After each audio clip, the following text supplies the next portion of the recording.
the session. Okay, so recording the session. This is John McLauchlan with a brand new, the very first tabletop talk. And what I want to talk about today, I've got Armani on the line, is I want to talk about one of those. I've just been training, actually. I've just been training. This is why I'm sort of dressed like this. I've just got back from punching my friend in the face, doing some boxing, some martial arts. And we were talking about this subject, about what is holding you back from being the best champion you can be. You know, why is it sometimes we get to a certain level where we're at, and then we say, okay, this level is good, but it's not good enough. What is the thing that is holding us back? And it's really interesting when you break things down and you kind of find out, okay, what am I actually saying to myself, and what limitations am I putting on myself that's going to restrict my performance in the future? I mean, have you ever sort of done this in the past, Armani? You know, where you've done something and you've said, you know what, I'm just totally rubbish at this. I can't do it, and then you know you've stopped performing. You've stopped doing as well as you can. And really, I think personally, from my experience, is that it comes down not just to what you say to yourself, but it comes down to the confidence and the self-belief that you've got in yourself. You know, and you know, we do that all the time. And I think a lot of people who are going to be watching this have just started a new business. Okay, it's all brand new. You know, when I first started, everything was completely new and foreign, and I didn't know anything about it. And it was almost like a paint by numbers, where someone said, just fill in the one with the red and fill in the two with the blue. And I was, okay, I don't know what I'm doing, but I'm just going to do it. And if you allow yourself to have those limiting beliefs, then, you know, you think to yourself, well, I don't know what I'm doing. I don't really understand what I'm doing. Why don't I just stick with what I know? Okay, because that's what's comfortable. Yeah. And, you know, as people, we tend to be attracted to things that make us feel good, or, you know, things that we feel pleasure about, and we're repelled by pain. And starting a new business is painful for a number of reasons, and sometimes we can't actually understand why. I mean, has that ever happened to you? Yes, it has happened to me before, because I have opened up a Shopify store before. Yeah. And it only had got one sale. And what's I should have had it. You should have had it what? Could you repeat that one more time? It had broke up for a little bit though. What do you say? You say you opened a Shopify store and you should have done something, you said. I should have had it open longer than I did, because I only had one. I had one sale, and I feel like I was gaining more and more traffic. It was just I wasn't being consistent with it. That was on my part though. Yeah. So that was my fault. So what do you think was stopping you from you know, looking at the hindsight? You know, I should have done this in the past. I should have done this. What was stopping you from making it a success, do you think? Honestly, I believe I didn't gain enough knowledge about that industry before I jumped into that industry. I jumped in kind of blind, you know what I mean? I watched enough videos to get me kind of started, but not enough to help me to the point where I can become a pro with it. I didn't get enough hands-on experience either. Yeah. And that's one of the things about you know, kind of starting a new business, is that people come in really excited and going, oh, this is fantastic, and you know, sort of levels are up there of enthusiasm, and let's get this started, and I can't wait, and, you know, can I have my booking a day before, because, you know, I really can't wait to get it going. And realize there's obviously work involved, and realize that, you know, there is things to be learned and things to implement, and then the learning curve is such where the learning curve is like this, and then the enthusiasm sometimes wanes a little bit, and it sometimes comes down.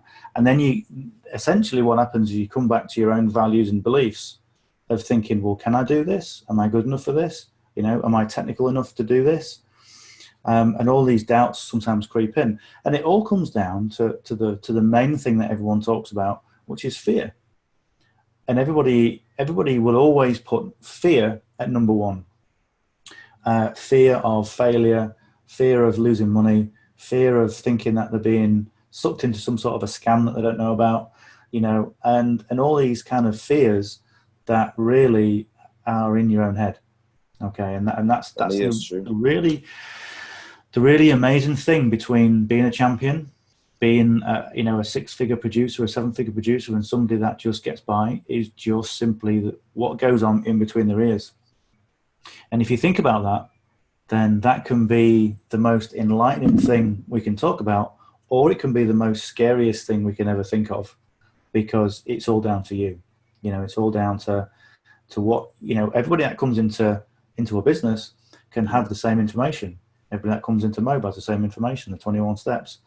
Everybody goes through the same process, and yet some people come out of it losing money. Some people come out of it making multiple 6- and 7-figure incomes, simply because of what goes in between the head, Yes. And, I think from all the people that I've spoken to and all the coaching that I've done, a lot of people fear not failure, but they fear what people will say about them when they start something new and don't succeed with it.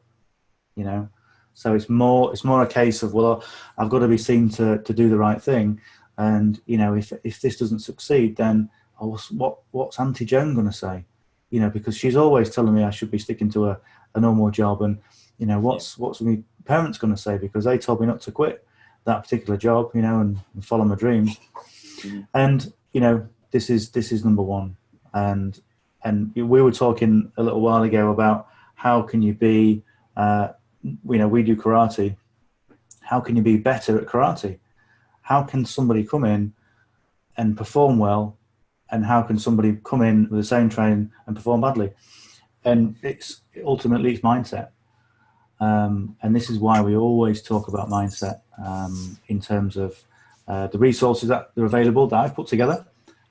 Talks like this, so the tabletop talks. Mm-hmm. Again, we'll be recording this. We're going to be putting a library together, and getting through the books. The Secrets of the Millionaire Mind, and it all comes down to the one thing that I talk about in the podcast. The podcast that I put together about challenging your own values and beliefs, and finding out kind of what program you're running inside of your head, because that is the thing. We don't realize a lot of the programs that we're running inside of our own minds, and it's only when we jump outside that comfort zone and we put ourselves outside of it that we sometimes realize what program's running, and that program can be the program that's been instilled by your parents of, money is hard to come by, or, everybody who's rich is taking advantage of poor people, or things like that. So it's really important to kind of write down and become familiar with the programs that you're running inside of your head. I mean, if I ask you a question, Armani, what would you say, your sort of blueprint is, or what sort of programs are you running for yourself in terms of business and success? Well, honestly, a lot of the stuff where I came up, a lot of the programs that was trying to run on me, like the money don't grow on trees, I always was saying to myself, but you actually make money from the trees because it's paper. Yeah. And I always said that, and I was like, what are they talking about? A lot of the stuff they was talking about, I always said it wasn't like right, but at the same time they kept saying it, so it just got squeezed in there, and I just started saying it too. But now I'm trying to rewire that and change it and stuff, so I don't have to. So it'll be unconsciously, unconsciously and stuff like that. It'll happen unconsciously, and I don't have to worry about it like consciously and stuff like that. That's the best way to get anything done. Yeah, it really is. And the best way to become unconsciously aware of what we're doing is to understand ourselves better.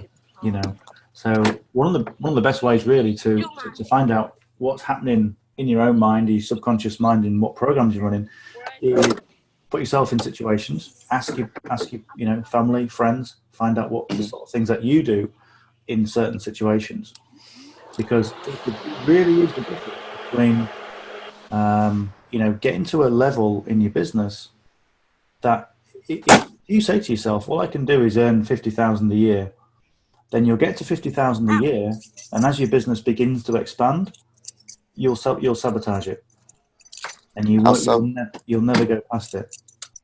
You know what I mean? How so? I don't understand that one. What happens is, because these programs run subconsciously and we're not really aware of it. Let me just Sorry. okay. So because these programs are running subconsciously, we're not aware of what we do. So if we get to a certain level of income, for example, and it's outside what our programs are programmed to do, then if you start earning more, then what will happen is you'll sabotage it in some way to bring it back to 50,000, if that's what your blueprint is. Okay. You know, I see what you're so saying. if over time someone says, okay, well, you know, you'll be doing really well if you ever go and earn 50,000, then that's what will happen. So you have to reprogram your mind in order to do that. And the podcast that I've got on the resources section is all about that. It really goes into detail about those sort of things. You know, so get into that. And again, it takes us a little bit further away from the whole fear thing, but it is all part and parcel of reprogramming, you know, our minds. And you know, the acronym for fear, everybody talks about this, is, you know, false evidence appearing real. Because I say that every day. Yeah. I say that every day. Yeah. It's and exactly it what helps. it is. It's exactly what it is. Because, you know, as human beings right now, I would probably say from the time that we were, you know, trying to ride tigers when we were really primitive, I think life is a little bit easier. You know, we don't have to hunt for meat. We don't have to, you know, do all the sort of instinctual things, because life is easy. But we are still instinctual beings, you know. So the survival instinct is still really, it's still prevalent. So we still have a survival instinct, you know, even though we've developed over thousands of years, you know. So, you know, the whole fear thing is still there. You know, if we do public speaking, we still think that we're going to be attacked and killed, because we get those fears, you know. So it's get into that podcast. It's really good information, and we'll keep you on track. All right, good. You're in the car, so okay, fantastic. So I mean, that was I think probably a good introduction to the first tabletop talk. Okay, it's very I haven't planned anything. I never really do, but I think, you know, getting over the fears and really understanding where you're at in terms of your money blueprint, your financial blueprint, you know, your success blueprint as well. Really important to find out what you're doing, and get into the training. Okay, excellent. So, any questions? I was I want to say one thing. I had watched this. I had talk about money in like the 1980s, I would say. And he was always talking about how money worked, the secret to society, like the secret. It's like a secret. The biggest secret in the world. That's the name of it. Yeah. And he'll tell you how the money and stuff works. And he said we live in the richest country in the world, but we don't really take advantage of what we have, because people, it seems like they don't do it. And America isn't built on the strong surviving. It keeps the weak from losing. That's what he said. And I was like, that's interesting. Yeah. And again, the way that economics works, you know, it's based on labor. You know, if everybody started an internet business, then, you know, who would do all the manual labor? And you know, economics is such that it keeps you just enough to keep going. You know, and if you want more, then you need to be entrepreneurial, and that's exactly what we're talking about in this, you know, in this process. How to be entrepreneurial, how to rise, you know, put your head above the parapet, and you know, start succeeding in the right way. So yeah, you're right in what you're saying. Yeah, and economics plays a big part in why people do what they do. And the other thing is that, you know, the whole school and education system teaches people to work 9 to 5. In the main, you know, teaches people how to be good employees. And I remember, you know, going to my my tutor and saying, you know, what do you want to be? And I said, I want to be wealthy. I want to be a wealthy businessman. And she laughed at me and said, have you ever thought about being a police officer? Police officer. Yeah. You ever thought about doing a real job? And, unfortunately, I listened to her. But yeah, that's it. And, really finding out who you are is key. And then finding out the systems that are going to help you, such as these, and making the most of them is fundamental in success. Exactly. You're right. So, and like I say, every time you get in the books, every time you get onto your computer and put a campaign together, there's always going to be the element of, okay, maybe I should just stick with a day job, when things start going a little bit south.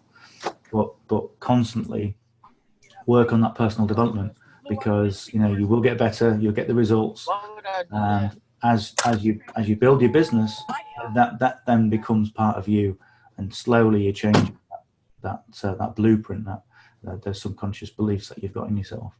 Okay, so right, so good. Okay, so good. Any other questions? Are you happy? Should we call that done? I'm good. I don't got no more questions. Great. Okay, Amani. Well, that's great seeing you.